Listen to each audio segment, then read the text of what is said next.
Welcome to our channel. Today we how to set up GMX positions and liquidation settings step by step clearly. To start setting up your GMX positions and liquidation settings, first, ensure you have a GMX account.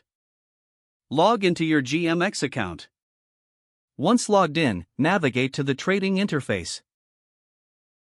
Click on the Positions tab to view your current holdings.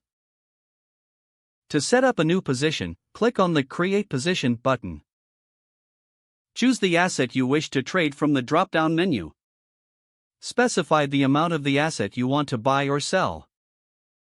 Next, decide on the type of order you wish to place, market or limit. If you're placing a limit order, set your desired price for the transaction. Review the transaction details carefully before proceeding.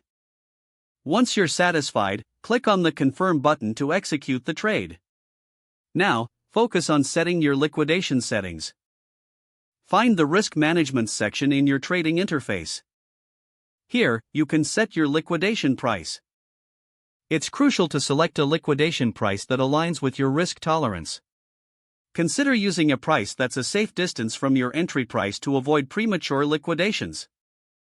Once you've chosen your liquidation price, input it in the designated field. Finally, double-check all settings for accuracy. After reviewing, click Save Settings to ensure all changes are applied. Your GMX positions and liquidation settings are now successfully set up. If the page does not load, refresh the browser or try again in a private or incognito window. Make sure you are using the correct email address, then retype it carefully to avoid small typos. If your password is not accepted, use the Reset option and create a new strong password you can remember.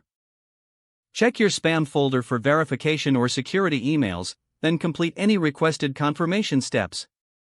Enable two-factor authentication if available to improve account security and reduce unauthorized access risk.